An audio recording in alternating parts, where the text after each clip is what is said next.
Mayday, desastres aéreos. Essa é uma história real, baseada em relatórios oficiais e entrevistas com pessoas envolvidas.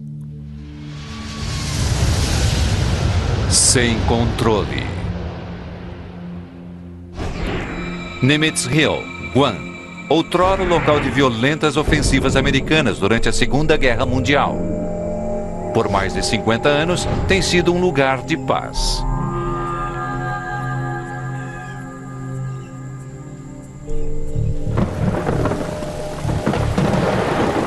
Agora a colina está tranquila, invadida por caçadores e com a quietude normal quebrada pelos roncos de jatos jumbo ao sobrevoarem o local.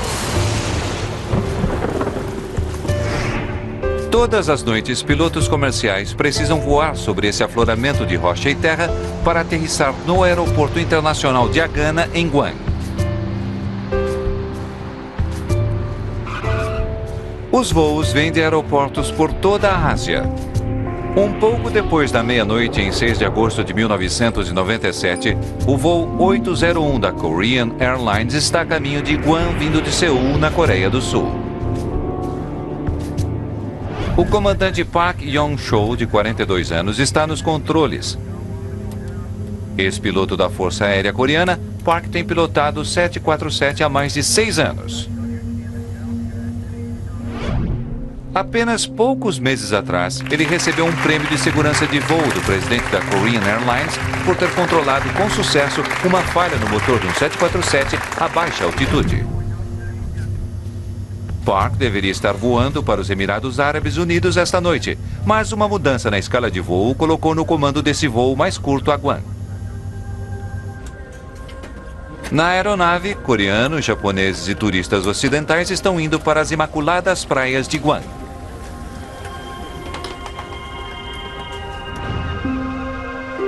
Guam é território norte-americano, regido pelas leis dos Estados Unidos.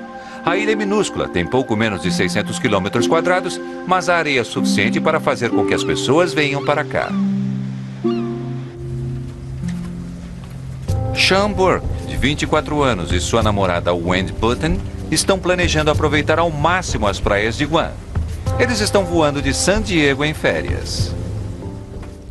Sean e Wendy estavam indo para Guam para fazer um pouco de scuba diving, reef diving e, ao mesmo tempo, visitar o irmão dela, que estava na Marinha lá. Ele era médico da Marinha.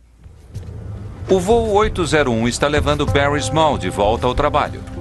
Ele está retornando a Guam, vindo da Nova Zelândia para um outro contrato de 6 meses como piloto de helicóptero. Mas ele está indo com um peso no coração. Na noite anterior à minha saída, meu pai teve um ataque do coração e eu tive que fazer ressuscitação cardiopulmonar.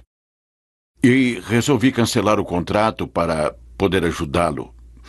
Mas ele insistiu muito, dizendo que eu devia continuar com meu emprego. O voo está ainda a algumas horas de Guam, quando a noite calma é violentamente interrompida.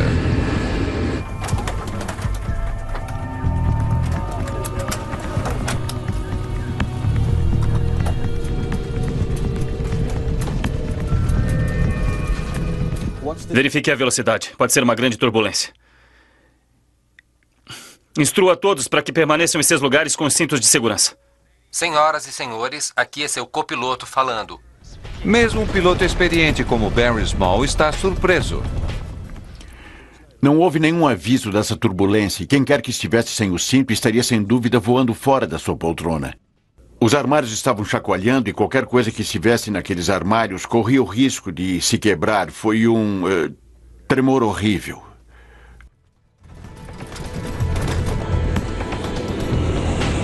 Trata-se de uma turbulência violenta, mas a tripulação consegue superá-la. Finalmente o voo retorna ao normal. Está tudo bem. Avise os passageiros. Senhoras e senhores, aqui é seu copiloto falando. Nós saímos da área de turbulência. Tudo bem. Mas isso deixou alguns dos passageiros abalados. Está tudo bem, Rica. Logo estaremos lá. Senhora, se não se importa, eu vou colocar essa sacola aqui para a senhora. A tripulação na aeronave limpa tudo. E os passageiros se acomodam para o restante da viagem.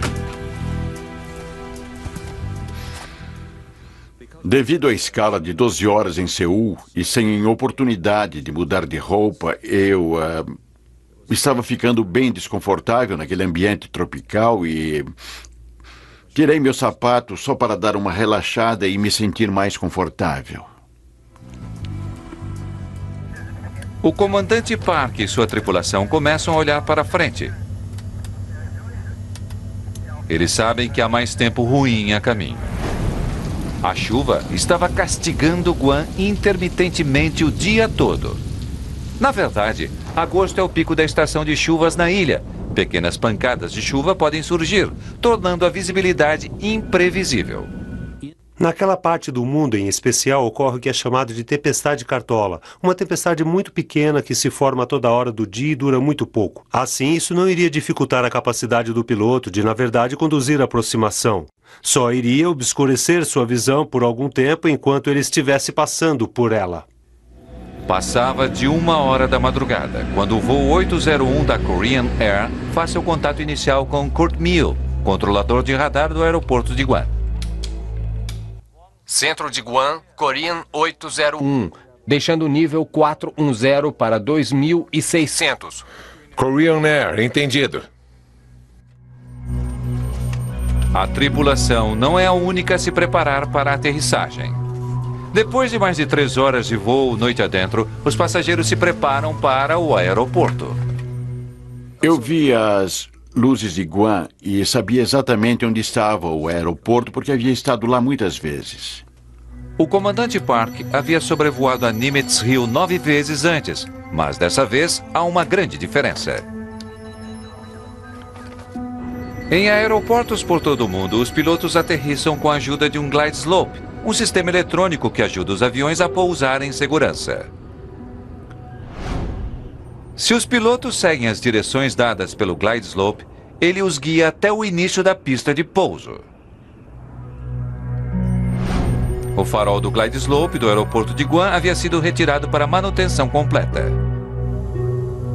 Sem o transmissor do aeroporto, o indicador do glide slope na cabine de voo é inútil. Aterrissar sem o glide slope é raro, mas acontece. Em Guam, a previsão para que o transmissor esteja operando é de mais de 2 meses. Mas navegação com dificuldades é apenas parte do problema. O comandante Park está combatendo a exaustão. Eles nos levam a trabalhar ao máximo. Dessa forma, economizam o hotel com a tripulação na cabine e eles aumentam ao máximo as horas de voo. Nossa, eu tô com muito sono. Agora, quando o avião se aproxima de Guam, nuvens e chuva bloqueiam seu caminho. Comandante, as condições em Guam não são boas. Tá chovendo um bocado. Já se passaram várias horas desde que Park e sua tripulação deixaram Seul. Agora a chuva está tornando esse voo noturno mais difícil. Cansado e lutando contra as condições atmosféricas, o comandante começa a aproximação final até o aeroporto. Voltaremos a seguir com Desastres Aéreos, no Nat Geo. Desastres Aéreos, no Nat Geo. 6 de agosto de 1997, quase 1h30 da manhã. No voo 801 da Korean Air, um cansado comandante está se preparando para aterrissar no aeroporto Agana, na ilha de Guam. Na aeronave, 237 passageiros se preparam para começar suas férias ou voltar ao trabalho. A não ser pela turbulência, o voo foi completamente normal. Fizemos nossas refeições e foi um voo normal sob todos os aspectos. À medida que o jato se aproxima de Guam, uma tempestade se interpõe entre o avião e o aeroporto. Está difícil enxergar. O capitão quer fazer uma ligeira mudança de curso para evitar o pior das condições atmosféricas. Solicite desvio de 32 km à esquerda enquanto descemos. Torre de controle de Guam, Korean 801. Solicita desvio de 16 km à esquerda da rota. Korean Air 801, entendido. Desviando-se ao redor da cobertura de nuvens, o comandante Park se esforça para conseguir uma visão clara de sua aproximação. E finalmente ele vê o que estava procurando. É Guan. Guan. Ótimo. Hoje o radar do tempo nos ajudou bastante. Korean Air 801 liberado para aproximação. Pista de pouso 6 esquerda. Glide Slope inoperante. O controlador Kurt Meyer lembra a tripulação que o glide slope do aeroporto está inoperante. Ele normalmente os auxiliaria a encontrar a pista, mas como está em reparos, não está enviando quaisquer sinais. E então, com a tripulação no meio de sua sequência de aterrissagem, uma coisa inesperada acontece. O glide slope parece voltar a operar. É o glide slope funcionando? É o glide slope. Sim. Sim, está funcionando. Por que está funcionando? É um momento confuso. Insegura quanto ao que está acontecendo, a tripulação continua a se preparar para a aterrissagem. Sex verificada. Abaixada. Verificado. Aproximando-se 1.400. Como as condições da glide slope não eram boas, precisamos manter 1.440. Faça isso. Ok. À 1h40 da manhã, o controlador de Guam, Kurt Meyer, mais uma vez faz contato com a tripulação. Korean Air 801, contate a Torre de Agana, 18.1. Ele passa o avião para a torre do aeroporto e diz adeus em coreano. Anion Higasio. Shigahai Pisio, 181. É a última vez que ele irá falar com a tripulação do jato. O sujeito que trabalha aqui provavelmente foi soldado na Coreia, com certeza. Torre de Agana, Korean Air 801 para interceptar localizador 6 esquerda. Korean Air 801, Torre de Agana, pista 6 liberada para aterrissagem. Korean 801, entendido, liberado para aterrissagem 6 esquerda. Flaps 30. Flaps 30. Enquanto o avião desce, nuvens e chuva se aproximam. Eles perdem contato visual com o aeroporto. Olhe com atenção. Senhoras e senhores, estamos nos preparando para aterrissar no Aeroporto Internacional de Agana, em Guam. Por favor, voltem o encosto de suas poltronas para a posição vertical, apertem seus cintos e preparem-se para a aterrissagem. Ativar 170 metros. Ativado. À medida que o avião se aproxima do solo, a tripulação espera ver o aeroporto a qualquer momento, mas a chuva dificulta a visibilidade.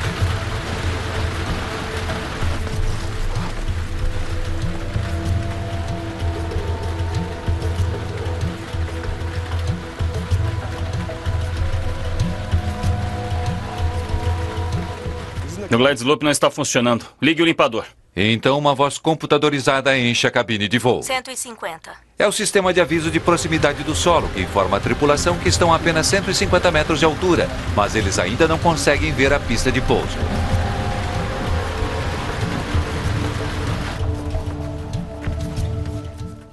Eu já fiz esse voo antes, muitas e muitas vezes. E quando eu calculei que estávamos a cerca de 30 segundos da aterrissagem, eu me abaixei e calcei os sapatos. 60. O avião está agora a apenas 60 metros acima do solo, mas ainda assim a tripulação não consegue ver a pista. O tempo está rapidamente se esgotando. Vamos fazer uma aproximação perdida. Não está à vista. Não está à vista. Aproximação perdida. Dê a volta. Dê a volta. Flaps.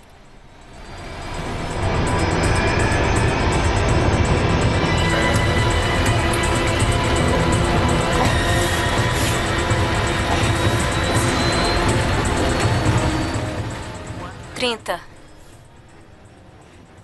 15.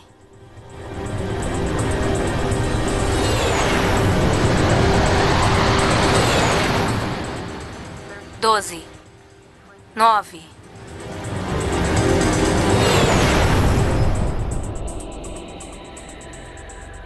Eu não fazia ideia, pensava que ainda fosse apenas uma aterrissagem normal. E a aeronave continuava. Estava desacelerando mais depressa do que o normal, mas nada que me assustasse.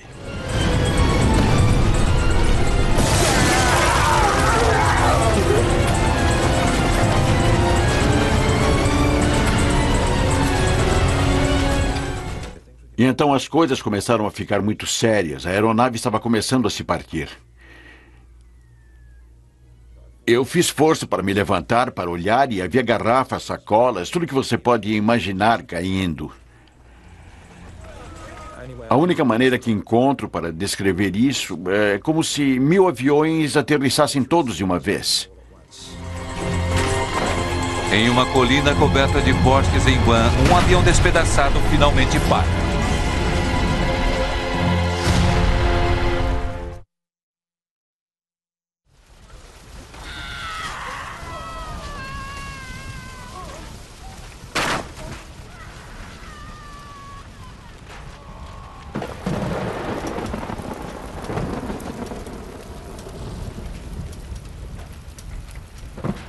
Eu estava com muito medo de soltar meu cinto de segurança naquele momento, porque estava esperando por um outro sobressalto sobre uma outra ravina ou o que quer que fosse acontecer em seguida.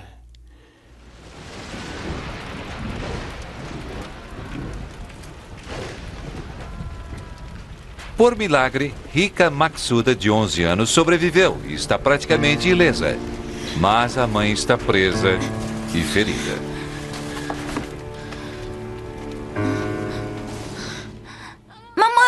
Mamãe!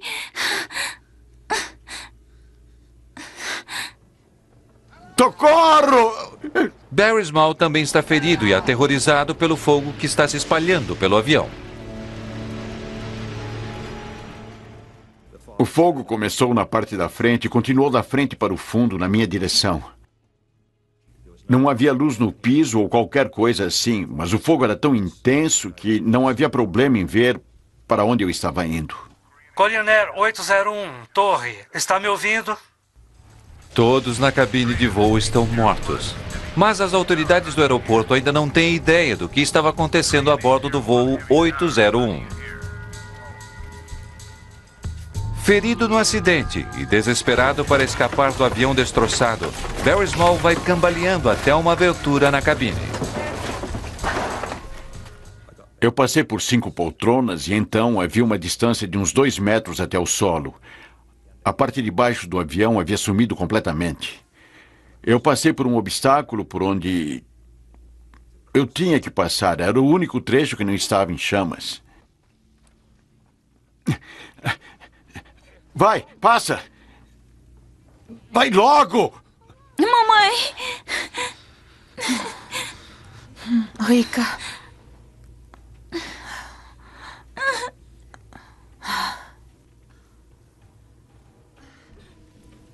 Vá. Vá agora. Saia daqui. Vá. Não. Saia daqui. Você precisa sair. Saia daqui. Por favor, saia. Saia.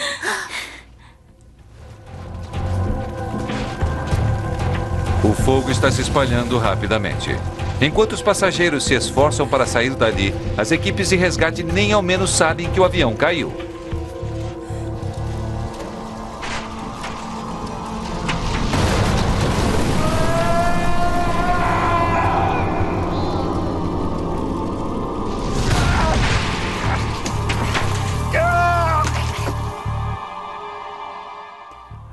O fogo envolveu tanto o senhor asiático como eu, a ponto de me queimar os braços, e meu relógio ficou tão quente que estava derretendo em meu pulso e eu tive de arrancá-lo.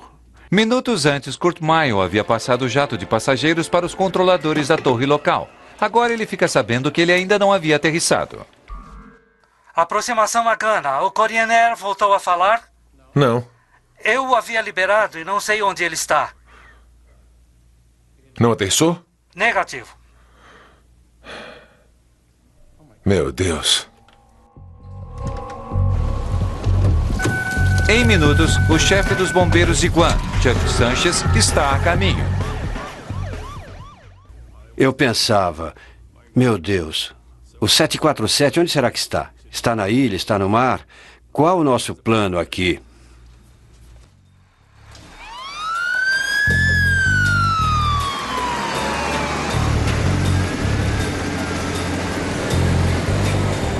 Só há uma maneira para a equipe de emergência chegar até o local do acidente, descendo por uma única estrada de acesso que passa ao lado de Dimitrisriel.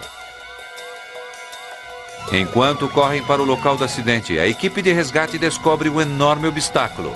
Um oleoduto havia sido arrancado do solo devido à colisão e havia sido atirado no meio da estrada. Não havia como circulá-lo. Tendo sabido a respeito do acidente, o governador da ilha, Carl Gutierrez, junta-se à equipe de resgate. Departamento de Máquina 7, tira essa coisa do caminho. Vocês aí, peguem os kits médicos e venham comigo. Chegamos ao ponto de aproximação mais perto do local do acidente, que estava acima na colina. E provavelmente mais uns 150 metros colina abaixo, eu disse: senhores, liguem todas as luzes que tiverem para que possam descer e vamos em frente.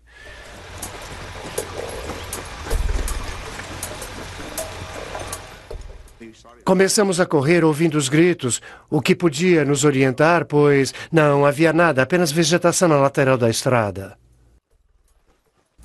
Em um determinado momento eu o fiz parar. Eu disse: senhor governador, preciso que o senhor tome algumas decisões importantes nesta operação e eu não acho que o senhor deva ir mais adiante. Gostaria que o senhor ficasse deste lado. Não quero que o senhor fique ferido. Deixe fazermos o serviço. E ele disse: não, eu quero ajudar vocês. No local do acidente, as chamas estão devorando os destroços. Impedido pela perna quebrada, tudo o que Small pode fazer é olhar, enquanto as pessoas gritam por socorro.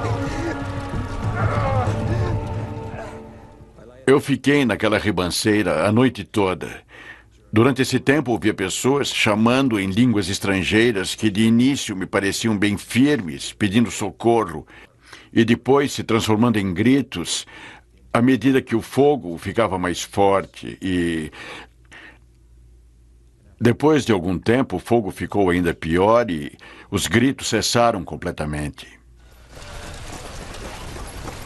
Finalmente, quase uma hora após o acidente, a equipe de Sanches chega ao local. Eu os dividi em 2 grupos de busca e resgate. Preciso que metade de vocês comece do fim da cauda. Preciso que a outra metade comece da parte da frente desse avião. E a gente se encontra no meio. Vamos fazer tudo o que pudermos para ajudar os sobreviventes. Mamãe! O governador de Guam, Carl Gutierrez, vê Rika Matsuda sozinha, chamando pela mãe.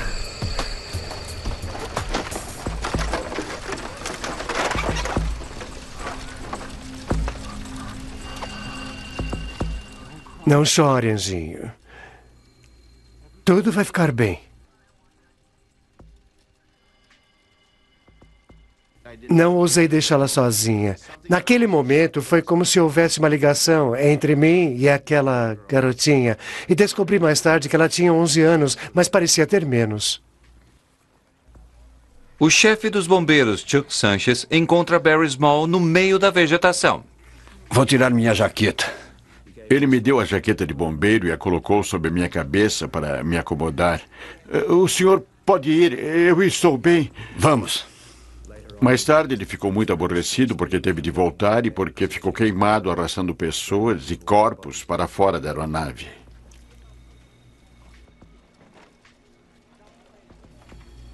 Estávamos cortando árvores para usar como talas. Estávamos tirando nossos equipamentos de proteção para cobrir os sobreviventes.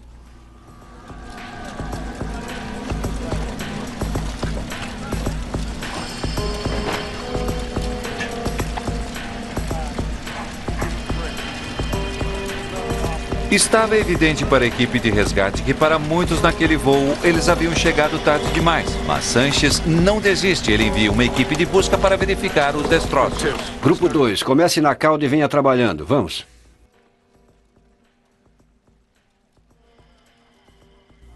O que eu vi foi uma enorme explosão bem onde eles estavam.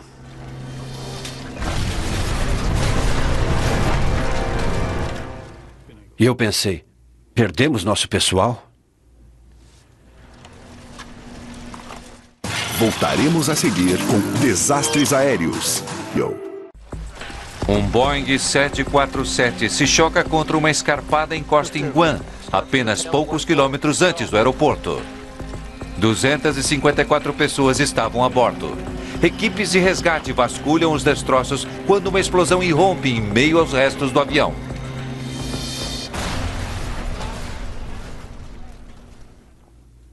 Não havia nenhum radiotransmissor, perdemos todo o nosso contato.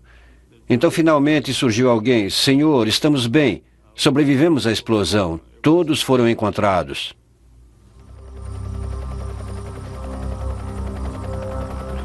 Foi só ao amanhecer que a equipe de resgate finalmente pode ver a extensão dos danos.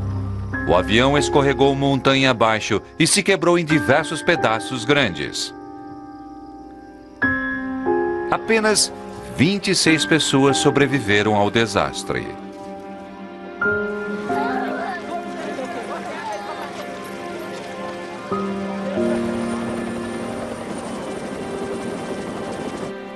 Amigos e familiares estão desesperados em busca de notícias. Muitos corpos estão seriamente queimados. Embora a maioria dos passageiros seja coreana, Sean Burke e a namorada dele, Wendy Button, estão entre os poucos americanos do voo.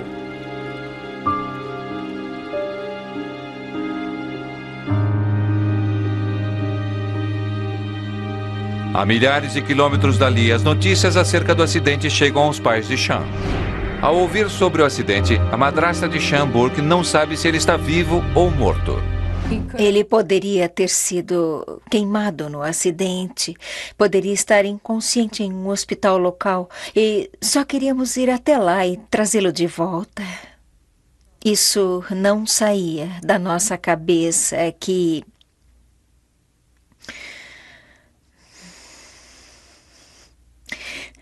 ele poderia estar lá na encosta da colina.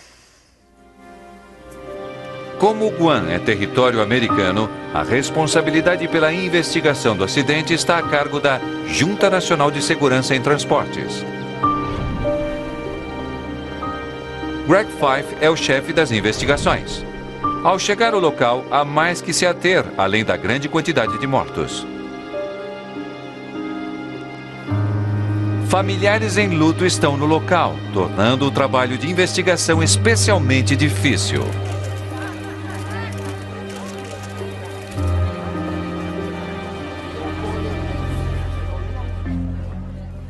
Como investigador de acidente, você precisa deixar suas emoções de lado. É como um médico numa sala de emergência. Você vê toda aquela devastação, você vê uma tragédia diante de si, você ouve todas aquelas histórias tristes, principalmente quando há crianças e pessoas inocentes envolvidas. E como investigador de acidente, você tem de manter essas emoções de lado, porque precisa manter o foco.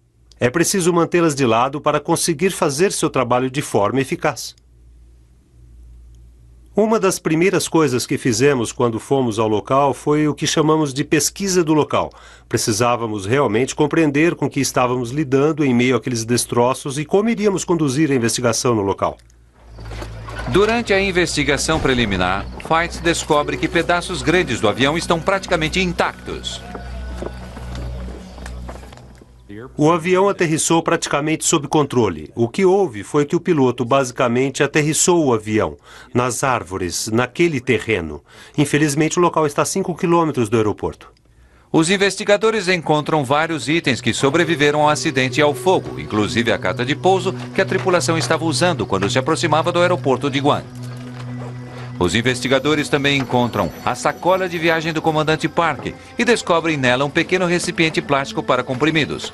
O comandante Park havia recebido uma prescrição médica para uma série de medicamentos, incluindo comprimidos contendo benzodiazepina, um tipo de medicamento em geral usado como sedativo.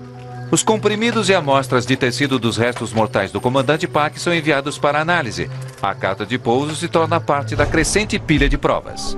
Usando informações do gravador de dados do voo, os investigadores recriam o caminho e a trilha de descida do avião. A inclinação relativamente suave de sua descida sustenta a crença de Fife de que o jato tenha aterrissado na encosta na colina. Entretanto, a rota de voo não deveria ser essa.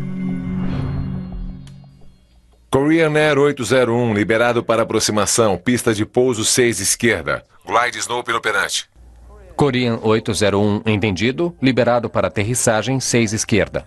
A tripulação havia sido informada de que o glide slope no aeroporto não estava funcionando. Isso significa que o comandante precisava de maior controle manual de seu avião.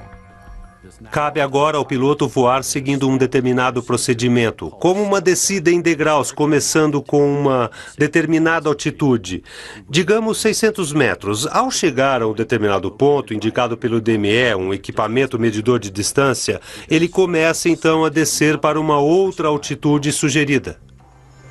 Se a tripulação estava seguindo os procedimentos de descida em degraus, sua rota de voo teria se parecido com um lance de escadas.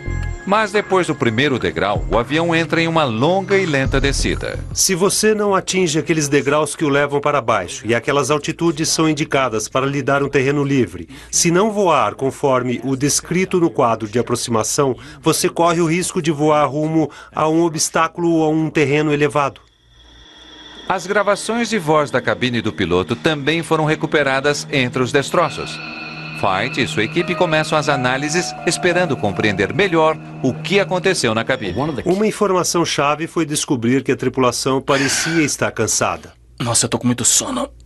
Aquele era um voo fretado, o que os colocava no que chamamos de voar contra o relógio, ou seja, normalmente eles voariam durante o dia, agora eles estão voando à noite. E como é de se esperar, seu corpo lhe diz que você deve dormir quando está escuro lá fora. Os sedativos podem ter agravado uma situação já difícil, mas os resultados das análises do laboratório são conclusivos.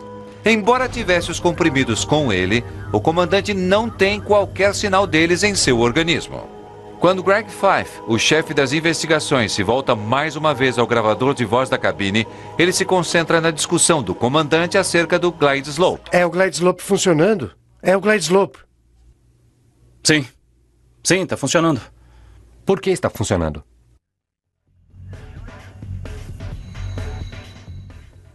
Ele começava a ver que a agulha do glide slope se movimentava um pouco e começava a questionar os demais membros da tripulação sobre o fato do glide slope estar funcionando ou não.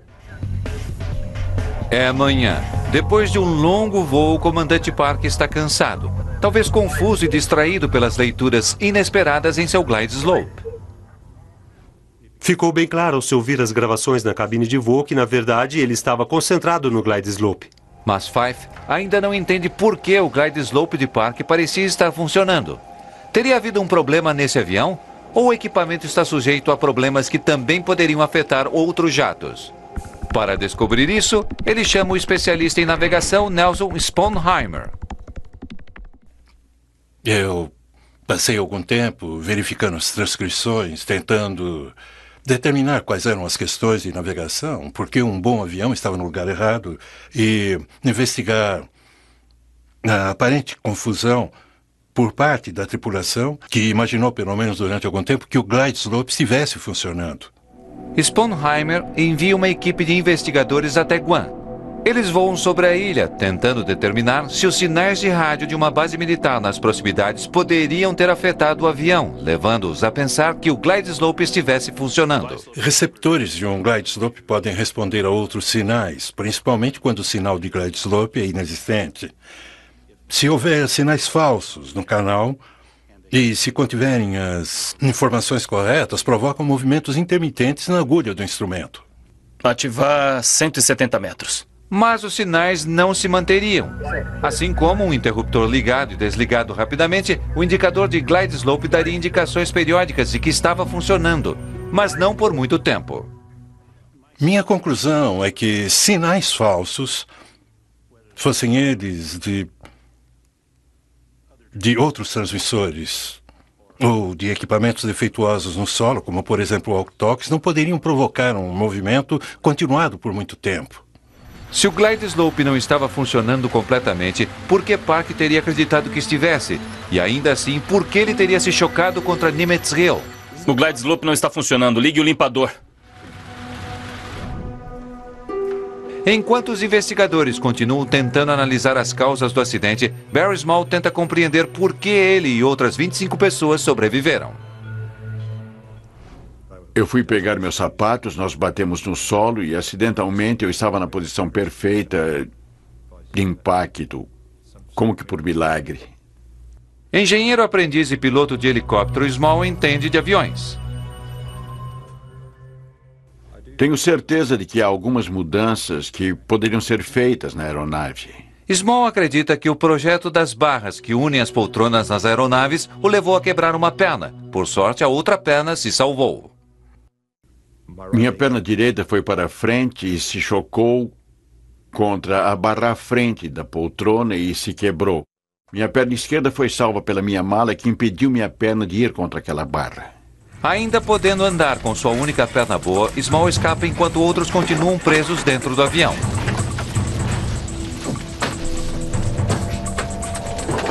Por ser jovem, as pernas de Rika Matsuda são mais curtas do que as de um adulto normal. Sentada normalmente, as pernas dela não teriam sido pressionadas contra a barra durante o impacto. Por isso, ela foi capaz de escapar do avião. Vovó, agora saia daqui! Enquanto a mãe dela morreu. Small também está convencido de que as chamas que primeiro se espalharam pela cabine do voo 801 da Korean Air poderiam ter sido evitadas. Estima-se que naqueles armários superiores haja mais de 462 litros de bebidas alcoólicas a bordo. Se o avião estivesse cheio, teria pelo menos o dobro disso. Durante a colisão, Small acredita que as bebidas alcoólicas do Duty Free misturaram-se ao oxigênio no teto do avião.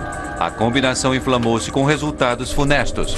Um incêndio que ele acredita poderia ter sido evitado.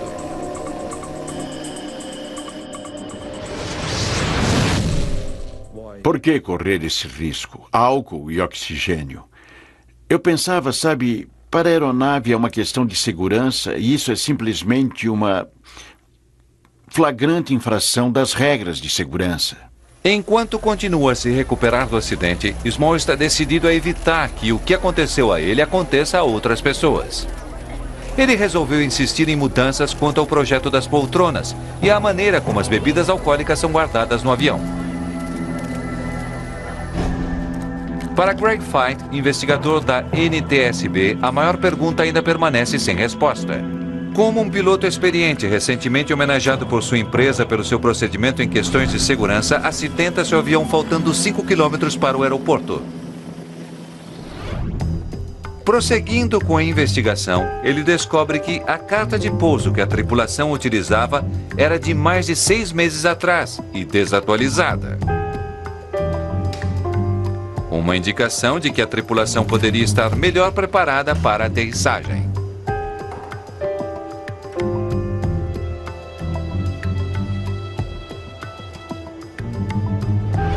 Ao rever as práticas de treinamento para a Korean Airlines, Feit descobre mais lacunas na informação que a tripulação recebera. Descobrimos que a tripulação de voo da Korean Airlines teve todo o seu treinamento com base em aeroportos com aproximações onde o DME estava sempre colocado no aeroporto. O DME é equipamento de medição de distância, sinais luminosos eletrônicos que dizem aos pilotos onde eles estão em relação ao aeroporto. Em geral, o último sinal luminoso é encontrado no princípio da pista de pouso. Esse não foi o caso em Guam. O aeroporto estava, na verdade, 5 quilômetros adiante. 60. Esforçando-se para ver através da chuva, Park não tinha condições de encontrar o aeroporto. Perturbado pela inesperada leitura do Glide Slope, Park usou o último sinal luminoso como um guia, esperando que ele o levasse direto para a pista de pouso. Vamos fazer uma aproximação perdida. Não está à vista. Não está à vista. Aproximação perdida. Dê a volta. Dê a volta. Flaps.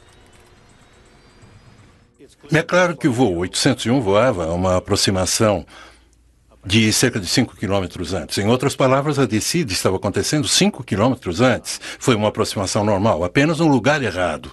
Acreditamos que devido ao cansaço e ao tipo de treinamento recebido, quando a tripulação de voo bateu o avião, quando a contagem chegou ao zero, pensavam que o aeroporto deveria estar ali. Um 747 completamente lotado, pesando mais de 200 mil quilos, como um enorme transatlântico, não consegue mudar seu curso rapidamente. 30. 15. Sem visibilidade devido à chuva e confiando em seu equipamento, a tripulação do voo 801 da Korean Air pensou que estivesse se dirigindo diretamente para a pista de pouso. Quando perceberam que alguma coisa estava errada, já era tarde demais. Dando prosseguimento à investigação, Fife e sua equipe fazem uma descoberta surpreendente. Equipamento que teria dado à tripulação mais tempo para reagir havia sido inutilizado, de propósito. Voltaremos a seguir com Desastres Aéreos, no Nat Geo. Em agosto de 1997, a queda do voo 801 da Korean Air provocou a morte de mais de 200 pessoas. O relatório final da investigação do acidente é publicado mais de 2 anos depois. Ele responsabiliza os métodos de treinamento da Korean Airlines e a dependência exagerada da tripulação na automação do jato. Entretanto, o relatório reserva também duras palavras para a FAA, órgão que regula as viagens aéreas nos Estados Unidos. Devido a uma decisão da FAA, um equipamento tecnológico vital e que poderia ter salvado o voo 801 foi intencionalmente desativado. O Sistema de Alerta de Altitude Mínima, ou MSOL, é um equipamento padrão na maioria dos aeroportos norte-americanos. Mas em Guam, a FAA fez uma modificação crítica na maneira dele ser usado. O MSOL usa radar para observar os aviões quando eles chegam ao aeroporto. Se estão baixos demais, um aviso é emitido pelos controladores de tráfego aéreo, que podem então retransmitir isso à tripulação. Mas em Guam, o sistema continuava dando leituras que não faziam sentido para os controladores. Os controladores continuaram a receber esses avisos sem sentido. Eles projetaram o software e levaram os limites do MSOL para mais distante do aeroporto, onde ele não proporcionava qualquer nível de proteção. Em vez de observar os aviões quando se aproximavam do aeroporto, o sistema em Guam os rastreava agora quando eles estavam a mais de 80 quilômetros de distância sobre o oceano. Acho que a melhor palavra para descrever teria sido, e deveria ser, irresponsabilidade, pois você retirou esse sistema que havia sido projetado com nível de proteção não apenas para o controlador, mas tirou a proteção do público que faz viagens aéreas. Para os passageiros e a tripulação do voo 801, a falta do sistema MSOL selou seu destino. Se o sistema estivesse funcionando, o acidente poderia ter sido evitado. Sem ele, a tripulação não recebeu nenhum alerta.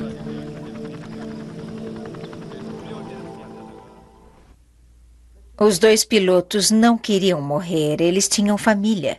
Ninguém queria morrer. Nós não os culpamos. Eu acho que ninguém queria estar naquela situação. Foi só uma coisa que aconteceu. Para Barry Small, os anos após o acidente do voo 801 têm sido emotivos e frustrantes. O Departamento de Aviação Civil da Nova Zelândia, sua terra natal, reconheceu o perigo em potencial representado pelas bebidas alcoólicas duty-free a bordo. Mas até agora nenhuma política foi mudada. Seu desejo de alterar os desenhos das poltronas também foi ignorado. Demos alguns passos para levar adiante essa ideia e, na maioria dos casos, ela é recebida com entusiasmo, mas sempre acaba no cesto de lixo.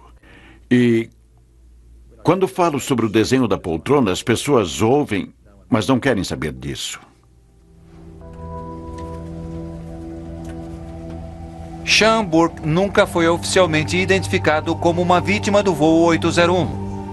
Wendy Bunten foi identificada positivamente, mas as amostras de DNA provaram apenas que um homem branco estava no avião perto dela. Bel e eu nunca perdemos a esperança de que Bill tivesse sobrevivido ao acidente, mesmo depois de termos voltado para casa durante 1 ano ou 2. Todas as vezes que o telefone tocava ou que alguém batia à porta, esperávamos uma mensagem no telefone dizendo: "Oi, papai, aqui é seu filho Sean." Em uma ocasião, vários anos após o acidente, Barry Small teve a oportunidade de dar a Cat Burke e ao marido algum sentido de determinação e uma imagem duradoura de seu filho. Quando o encontramos, ele queria nos dizer que, na parada de 12 horas em Seul, ele estava andando por ali e acabou ouvindo duas pessoas falando em inglês. E ele disse que estavam tão apaixonados que ele não quis interromper a conversa deles. Para o pai de Sean, a profunda tristeza pelo acidente nunca irá embora totalmente. Para mim, a dor pela perda de Sean nunca termina. Não melhorou e nem piorou. É apenas mais um dia. Para todos os outros, já se foi. Eu espero que as pessoas sigam em frente. Mas eu ficarei assim até o dia em que esteja com ele novamente.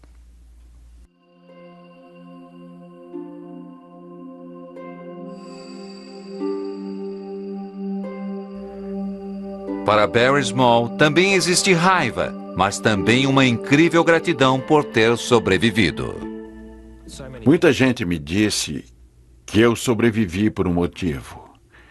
Eu tenho procurado esse motivo já há 9 anos e eu sinceramente acredito que se alguém ouvisse minha história a respeito do oxigênio e das bebidas alcoólicas e a melhoria das poltronas, eu poderei justificar em minha mente que não preciso me sentir culpado por ter sobrevivido.